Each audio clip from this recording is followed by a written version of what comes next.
The trio began a tense, backward dance, retreating with a calculated precision that felt like walking a tightrope. They moved as one, animated and large, arms still raised to maintain their daunting silhouettes, yet every step was controlled to avoid a stumble that might trigger a predatory charge. Their eyes remained fixed on the obsidian shape of the bear, their pulses hammering against their throats like trapped birds.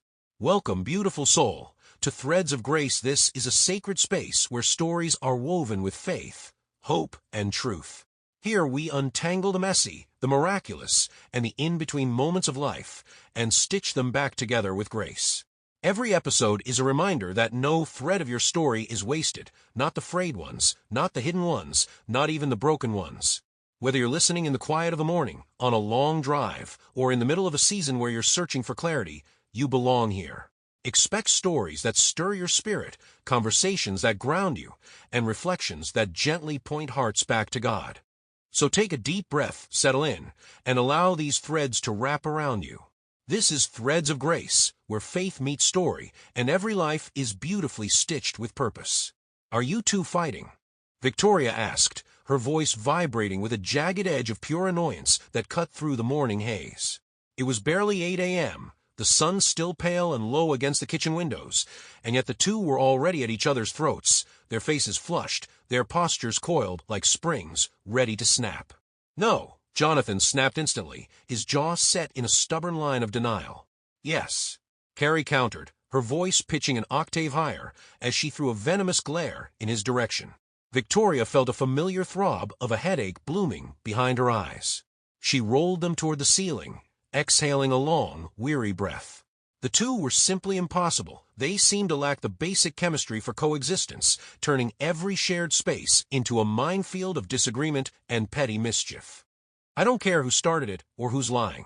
Just stay away from each other, she commanded, slicing the air with her hand to finalize the verdict. The tension broke, not with an apology, but with a cold, silent truce. A mutual retreat ensued as they backed away from the invisible battle lines of the kitchen, Jonathan stalking off toward the den, while Carrie vanished into the hallway, leaving behind nothing but the echo of their simmering resentment and the ticking of the wall clock. At 9:15, the front door finally clicked shut, the sound echoing through the suddenly cavernous hallway.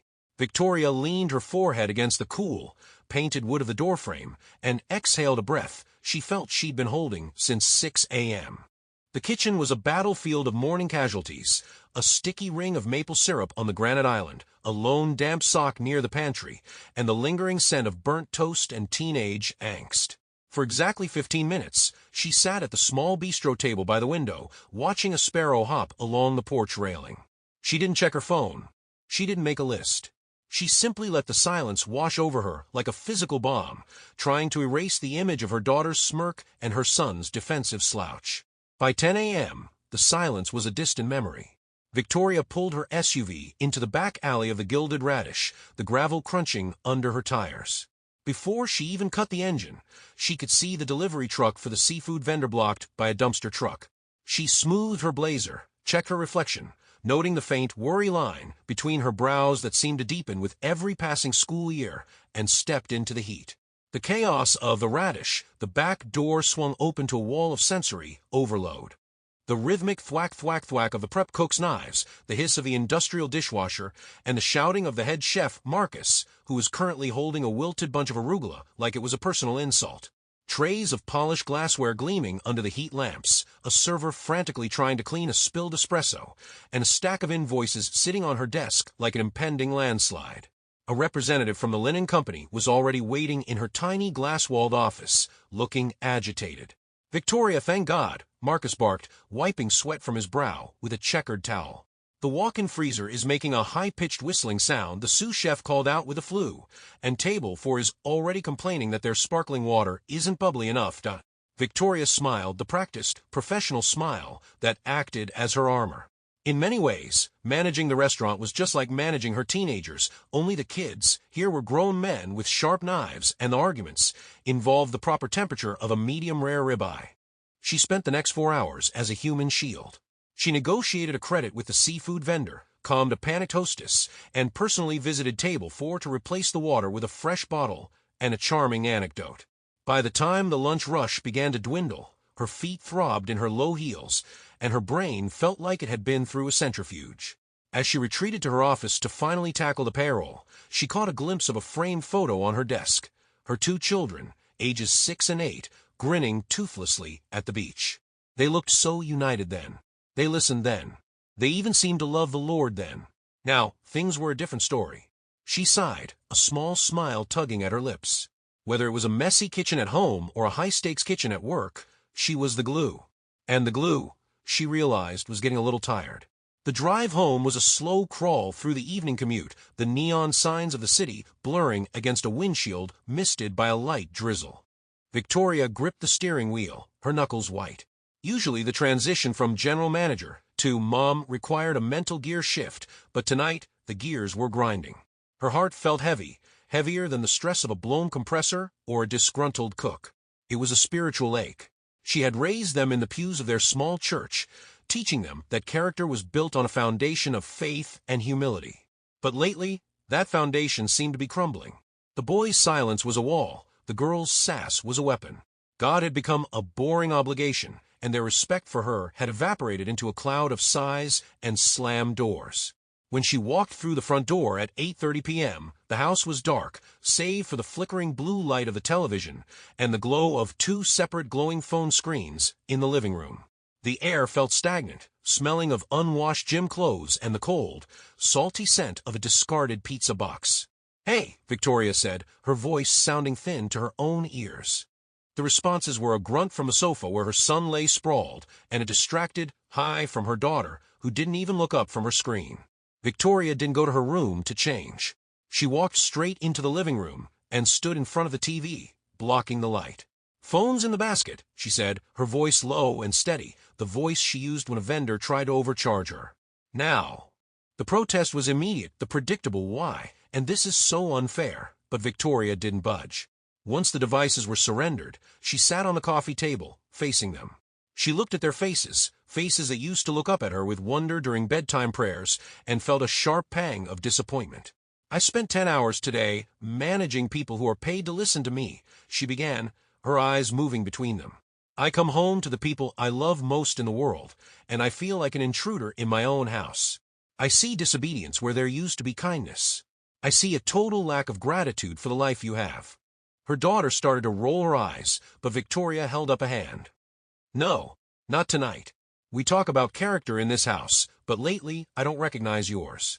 You treat your faith like a chore and your mother like a servant. Where is the heart I know you have?" She watched them. Her son shifted uncomfortably, picking at a loose thread on his hoodie. Her daughter looked toward the darkened kitchen. For a moment, the manager in Victoria wanted to bark out a list of chores and consequences to force a resolution. But the mother in her simply felt tired. She reached out and placed a hand on her son's knee and her daughter's foot. "I'm disappointed," she whispered, the honesty cutting through the tension. "Not because you're teenagers, but because you're better than this. God gave you spirits of strength and love, not this. This coldness." The silence that followed wasn't the peaceful 15 minutes she'd had that morning. It was a heavy, expectant silence. She didn't know if her words had pierced the armor of their adolescence, but as her son finally looked up, his eyes meeting hers with a flicker of genuine guilt. It was then that Victoria announced they were leaving in the morning to live off the grid and immerse themselves in nature. A detox from social media, bad company, and the comforts of home for 4 days. The announcement fell like a lead weight into the center of the living room. "Pack your bags," Victoria said, her voice devoid of its usual negotiating warmth. "We're leaving at 5 a.m. We're going to the cabin in the High Ridge Woods. No phones, no laptops, no Wi-Fi. Just us, the dirt, the lake, woods, and the Bible." The reaction was instantaneous. Her daughter let out a sound that was half laugh, half shriek. "Off the grid? Mom, I have a life. I have a streak on Snap that's a streak that is currently more important to you than your own mother's peace of mind," Victoria interrupted. "And you," she looked at her son, who was staring at her as if she'd grown a second head. "You're worried about your rank in your game. I'm worried about the state of your soul. We are detoxing from the noise." The next morning was gray and biting. Victoria stood by the trunk of the SUV, watching them haul their bags down the driveway like they were marching toward a prison camp. The suburban street was silent, the houses around them still tucked behind manicured lawns and smart security systems. Victoria looked at her children, clad in expensive hoodies and brand-name sneakers, looking utterly out of place against the backdrop of the rugged camping gear she'd shoved into the back. As they drove further away from the city, the bars on their phone screens flickered and finally died. Claire sat in the back, staring at a black screen with a look of genuine withdrawal, her thumbs twitching rhythmically. Jonathan slumped against the window, his eyes fixed on the passing trees as if they were bars on a cage. 3 hours later, the gravel road gave way to a narrow, rutted dirt track that scraped the underside of the car. They pulled up to a small, weathered cabin tucked into a dense stand of ancient hemlocks and pine. The air here was different, sharp with the scent of damp earth and decaying needles. There was no hum of a refrigerator, no distant siren of an ambulance, only the aggressive tap-tap-tap of a woodpecker somewhere in the canopy. "This is it," Victoria announced, stepping out and inhaling deeply. The silence was so heavy it felt physical. "It looks like the start of a horror movie," Carrie muttered, stepping gingerly over a patch of moss. "It looks like the beginning of a reset," Victoria corrected. "Grab the wood. There's no heater here. If you want to be warm tonight, you have to build the fire." By dusk, the comforts of home felt 1,000 miles away. Victoria watched her son struggle with a hatchet, his hands soft from months of controllers and keyboards. He was frustrated, his face flushed red as he tried to split the cedar logs. Her daughter sat on a stump, refusing to help, her arms wrapped tight around her chest. Victoria didn't scold them. She went to the small porch, opened her worn leather Bible to the Psalms, and began to read aloud. She didn't wait for them to listen. She just let the ancient words drift into the clearing, competing with the crackle of the small, struggling fire. "The heavens declare the glory of God. The skies proclaim the work of his hands," she read. Her son paused, the hatchet resting on the log. He looked up at the sky, where the stars were beginning to pierce through the darkness, thousands of them, brilliant and cold, far brighter than they ever appeared in the city. For the first time in months, he didn't have a screen to distract him from the sheer scale of the world. He looked small. He looked like her little boy again. The temperature dropped sharply as the sun dipped behind the jagged silhouette of the pines. The cabin, which had seemed rustic in the afternoon light, now felt drafty. Victoria stood in the center of the small kitchen area, looking at the hand-pump sink and the wood-burning stove. "The sun is gone," she said, her voice echoing off the exposed rafters. "If we want dinner, and if we want to sleep without shivering through our blankets, we have to work. Together. No one eats until the fire is sustained and the water is hauled." She assigned the roles with the precision of a general manager. Jonathan was tasked with the heavy haul. He had to take 2 5-gallon buckets down the steep, slippery embankment to the creek, fill them, and bring them back up without spilling half of it. Carrie was tasked with the kindling quest. She had to gather dry pine needles, small twigs, and birch bark, the essential lifeblood to keep the stubborn fire from dying out. Jonathan's first trip was a disaster. Used to the effortless flow of a tap, he underestimated the weight of 40 pounds of water. He slipped on a mossy root, his sneakers, designed for mall floors, not mud, sliding out from under him. A string of words Victoria didn't approve of erupted from the creek bed. Character Liam. Victoria called out from a porch, where she was prep chopping vegetables by candlelight. "The creek doesn't care about your frustration. Figure it out." Meanwhile, Carrie was struggling with the reality of nature. A spider crawled across her hand as she reached for a pile of leaves, and she let out a piercing shriek, dropping her bundle. "I hate this," she yelled at the trees. "I hate the dirt, I hate the bugs, and I hate that you're making us do this." An hour in, the cold became a better teacher than Victoria's words ever could be. The damp chill seeped into their bones, and the hunger began to gnaw. Jonathan finally reached the top of the ridge, his breath coming in ragged white plumes, his forearms burning. He set the buckets down with a heavy thud and looked at Maya, who was shivering and holding a meager handful of damp sticks. "Carrie," he said, his voice dropping the defensive edge for the first time in months. "The big cedar over there has dry needles underneath it. Stop looking at the ground and look under the canopy. If you don't get the fire going, I'm not hauling more water for a cold kitchen." It was a small moment, but it was a bridge. For the first time, they weren't competing for attention or arguing over a remote. They were two people facing a common problem. By 9 p.m., the cabin was transformed. A golden roar behind the iron gate of the stove cast long, dancing shadows on the walls. A simple pot of beans and salt venison, the steam rising in thick ribbons. No one was looking at a screen. They were huddled close to the heat, their faces flushed from labor. Victoria sat back, watching them eat with a ferocity they never showed at the dinner table at home. They were dirty, tired, and still a little resentful, but they were present. "Grace," Victoria said softly. Jonathan and Carrie looked up. They didn't roll their eyes. They waited. "Lord," Victoria prayed, "thank you for the water, the wood, and the work. Thank you for reminders that life is more than what we hold in our hands. Amen."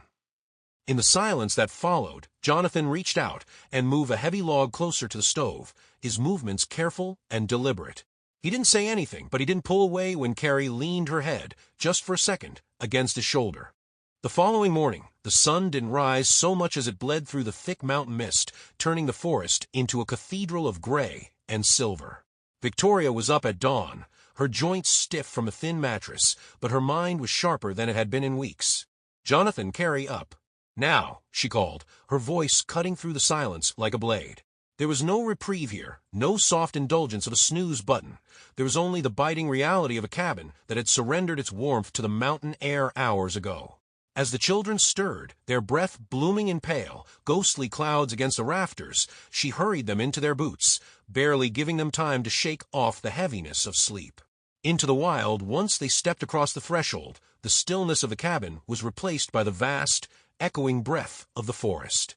She led them toward a break in the tree-line, a jagged clearing where a weathered wooden sign stood sentinel. It bore the words "Spine of the World" in faded, peeling paint. Beyond the sign, the easy ground vanished.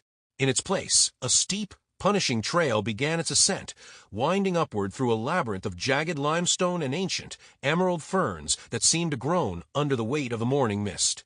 Each step higher took them further from the safety of the hearth and deeper into the prehistoric silence of the peaks. Jonathan lugged the heavy pack containing their water and a small iron skillet. His breathing was heavy, his face slick with sweat despite the morning chill. For once, his hands weren't twitching for a controller. They were gripping the straps of the pack until his knuckles turned white. Carrie trailed behind, her boots caked in yellow clay. Every few minutes, she'd reach for her back pocket, a phantom limb reflex for a phone that wasn't there. Each time she realized her pocket was empty, her mouth tightened into a line of pure resentment. As the trees began to thin and the air grew thin and biting, they reached the summit. The world opened up beneath them, a vast, undulating sea of green and gold, silent and indifferent to their teenage dramas. Victoria sat on a flat rock overlooking the valley. "Look at it," she commanded. "No filters. No comments. No likes. Just what God made." Jonathan dropped the pack with a heavy thud. "Okay, we're looking. It's a view, Mom. Can we go home now? Why are you so eager to get back to a world that makes you so miserable?" Victoria asked, her voice echoing off the rock face. "Jonathan, you haven't looked me in the eye for 3 months without an attitude. Carrie, you treat your body like a billboard and your spirit like a trash can. You both talk about God, like he's a character in a book you're too bored to read." "You don't get it," Carrie snapped, her eyes suddenly brimming with angry tears. "Everything is different now. Everyone is watching everything. If I'm not on, I don't exist. You exist right here." Victoria stood up, the wind whipping her hair across her face. "You exist to the creator of those mountains, but you've traded his peace for the approval of people who don't even know your middle names.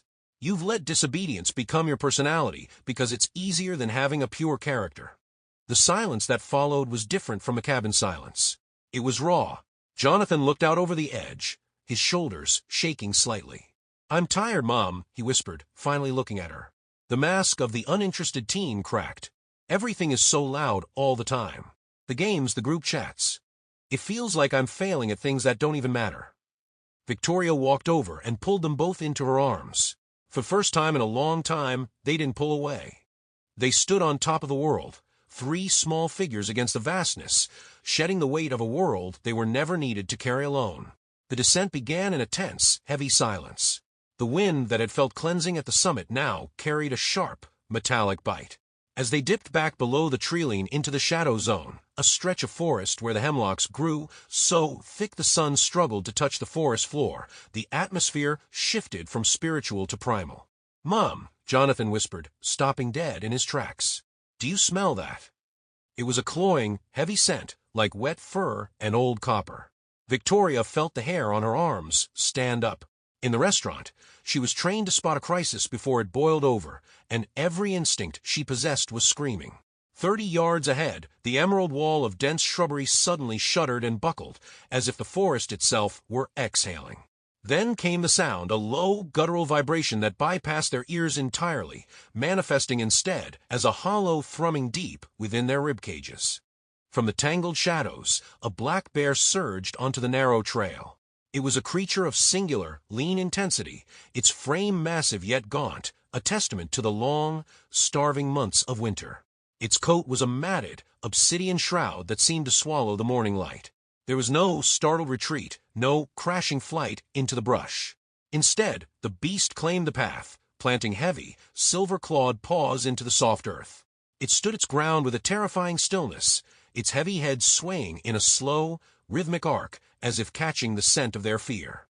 Its eyes, two obsidian stones polished by ancient instinct, locked onto the 3 intruders, weighing the sudden intrusion into its silent world. "Don't run," Victoria said, her voice low. She stepped in front of Jonathan and Carrie, spreading her arms wide to shield them. "Jonathan, give me the skillet." Slowly, Carrie let out a choked sob, her knees buckling. The bravado of the untouchable teenager vanished instantly. She was trembling so violently she could barely stand, and the tears started to emit from her highlights like a leaky faucet. "Carrie, look at me," Victoria hissed, not taking her eyes off the predator. "This is not a screen. This is real. I need you to stand tall. Back away slowly, exactly when I tell you. Jonathan, the skillet." Now, Jonathan's hands were shaking as he fumbled with the backpack straps. Usually when things got hard, he checked out or gave up. But as he looked at the bear, then at the back of his mother's head, something shifted. The uninterested boy disappeared. He shoved the iron skillet into her hand and grabbed a heavy fallen branch from the trail. "I'm right here, Mom," he whispered, his voice cracking but firm. He didn't retreat. He stood at her flank, raising the wood to make himself look larger. The bear huffed, a sharp, explosive burst of hot, rank air that carried the scent of wet earth and old pine. It shifted its massive weight, taking a heavy, deliberate step forward. The sound of its blunt, ebony claws clicking against the prehistoric limestone was unnervingly delicate, a sharp tink-tink-tink that signaled the closing of the gap. "Help me," Victoria commanded, her voice tight but unwavering. Loud voices. Now, the wall of sound they erupted. It wasn't just a shout. It was a visceral, jagged tearing of the air. "Arf, arf." The children's voices, once thin with fear, fused into a single, guttural roar that vibrated in their own skulls. They spewed the sound out, louder and more desperate, trying to mask the trembling in their knees with the sheer volume of their defiance. "Arf." Victoria didn't stop at her voice. Reaching down, she gripped a jagged piece of granite and began to pummel the heavy iron skillet. The sharp, metallic violence of the clang-clang-clang didn't just ring. It bit into the silence of the spine of the world, echoing like a frantic funeral bell through the ancient ferns. The vibrations traveled up her arm, a stinging reminder of their mortality, as she hammered out a rhythm of survival against the cold weight of the iron. Jonathan's fear curdled into a raw, ancestral fury. He didn't just swing the branch. He heaved the gnarled limb through the air in wide, desperate arcs, the whistling of the wood cutting a jagged perimeter between his family and the beast. His roar deepened, a chest-rattling sound that felt less like a boy and more like the crag and stone of the mountain itself. Beside him, Carrie's paralysis shattered. A sharp, electric spark of survival ignited in her eyes, and she threw her entire weight into the predatory defensive song. She leaned forward, meeting the bear's obsidian gaze, and released a series of RRGHs that were no longer screams, but piercing, rhythmic projectiles. With every shout, she brought her palms together in thunderous, stinging claps, each strike of skin on skin, sounding like a pistol shot against the limestone cliffs. The force of her defiance was so intense it seemed to ripple the very mist around them, creating a wall of frantic, metallic, and human noise that challenged the bears right to the trail. The bear paused, its ears twitching at the sheer volume of the united front. It huffed again, a foul spray of breath hitting the cold air, and then, with a slow, deliberate turn, it melted back into the shadows of the brush. The trio began a tense, backward dance, retreating with a calculated precision that felt like walking a tightrope. They moved as one, animated and large, arms still raised to maintain their daunting silhouettes, yet every step was controlled to avoid a stumble that might trigger a predatory charge. Their eyes remained fixed on the obsidian shape of the bear, their pulses hammering against their throats like trapped birds. They didn't dare turn their backs. Even as the bear faded into a dark smudge against the limestone, they kept up their defensive cacophony, their boots crunching rhythmically over the gravel until they finally rounded the bend. The moment the cabin came into view, the adrenaline shifted from a slow burn to a frantic fire. They broke into a coordinated surge, their lungs burning with the intake of the freezing mountain air. When they finally burst through the heavy timber door, the transition from the vast, dangerous, wild to the cramped safety of the indoors was a physical shock. Jonathan lunged for the handle, his fingers fumbling for a split second before he slammed the iron deadbolt home with a definitive, metallic thwack. The strength left his legs instantly, and he fell back against the wood, his chest heaving as he slid down to the floor, the cold vibration of the door the only thing holding him upright. The silence that followed wasn't the heavy, resentful silence of the morning. It was the silence of survivors. Carrie collapsed onto the wooden bench, her face streaked with tears and dirt. Jonathan remained leaned against the door, his chest heaving, still clutching the branch. Victoria looked at them, really looked at them. The disrespect was gone. The apathy had been scorched away by adrenaline and the raw reality of the wild. "You stood your ground," Victoria said, her voice trembling now that the danger had passed. She looked at Jonathan. "You didn't run." Jonathan looked at his hands, caked in mud and bark. He looked at the Bible sitting on the table, then back at his mother. "You were in front of us," he said quietly. "I wasn't going to let anything happen to you." The drive back to the city was thick with a new kind of atmosphere. The silence wasn't the jagged, icy wall it had been 3 days ago. It was reflective, weighted by the memory of the bear's breath and the smell of cedar smoke. As the skyscrapers began to poke through the horizon, and the bars on their phones climbed back to 5G, the notifications started to scream. Ping. Buzz. Chirp. Victoria watched in the rearview mirror as Jonathan and Carrie looked at their screens, then, surprisingly, at each other. Jonathan was the first to put his phone face down, on the seat. "It's too loud," he muttered. Victoria felt a small, triumphant spark in her chest. They pulled into the driveway just as a sleek, silver sedan idling at the curb let out a sharp, impatient honk. Victoria's grip on the steering wheel tightened. Her ex-husband, David, was already there. David didn't get out of the car. He sat behind the tinted glass, checking his watch. He lived a life of high-end finishes and low-effort parenting, providing the children with every gadget they wanted while subtly undermining the old-fashioned values Victoria fought to instill. "Okay," Victoria said, turning to face them. "Remember what we talked about. Character isn't just for the woods. It's for the storm." As they unloaded the muddy gear, David finally stepped out. He looked at Victoria's stained cargo pants and the children's disheveled hair with a smirk. "Roughing it, I see," David said, his voice dripping with condescension. "I hope you enjoyed the pioneer lifestyle. Kids, leave the dirty bags in the trunk. I've got a reservation at the club, and I'm sure you're dying for some real food and actual high-speed internet." Carrie looked at the silver car, then back at the mud on her boots. Usually, she would have leapt into the luxury of her father's world, complaining about Victoria's insanity. "Actually, Dad," Carrie said, her voice steadier than usual, "the food at the cabin was fine. And I'm not in a rush for the internet." David's smirk flickered. He turned to Jonathan. "And you? I bet you missed the PS5. I bought that new expansion you wanted."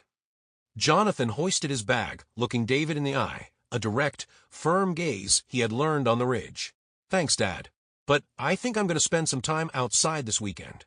Maybe help you with that brush in your backyard." David stiffened. He didn't like things he couldn't control with a checkbook or a snide comment. He looked at Victoria, his eyes narrowing. "What did you do to them? Brainwash them in the mountains." "I didn't do anything, David," Victoria said calmly, stepping forward. "They just found something they'd lost.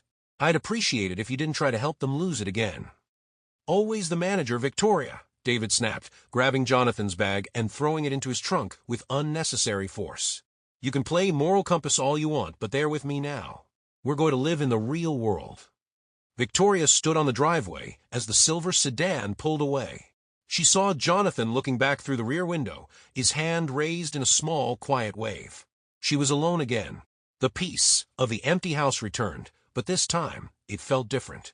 She knew that in 20 minutes, David would be mocking the detox and offering them the world on a silver platter. The spiritual battle for their hearts wasn't won in a weekend. It was a long-haul management project more complex than any restaurant crisis. She walked inside, picked up the iron skillet she had used to ward off the bear, and set it on the stove. It was scratched and soot-stained, but it was solid. "One day at a time," she whispered to the quiet kitchen. Thank you for listening to The Threads of Grace. This story teaches that character is often revealed and strengthened through hardship rather than comfort. Jonathan and Carrie had become distracted by technology, social pressure, and the constant noise of modern life. In that environment, they began to lose respect for their mother, their faith, and even for each other. By removing them from those distractions and placing them in the wilderness, Victoria forced them to face real challenges: cold, hunger, hard work, and eventually danger. These moments required cooperation, courage, and responsibility. Through the experience, the children began to rediscover qualities that had been buried beneath convenience and entitlement. The story also highlights the importance of faith, family, and intentional leadership. Victoria understood that simply lecturing her children would not change their hearts, so she created an experience that allowed them to see life from a different perspective. Away from screens and social pressures, they began to notice the beauty of creation, the power of silence, and the strength found in unity. When the family faced the bear together, it became a defining moment that stripped away their apathy and replaced it with courage and respect. In the end, the lesson is that sometimes people must step away from the noise of the world to rediscover their values, their faith, and the deeper bonds that hold a family together. Have you ever experienced a moment in your life when stepping away from distractions helped you rediscover what truly mattered: your faith, your family, or your purpose? What changed for you? Tell me about it in the chat. I look forward to hear from you.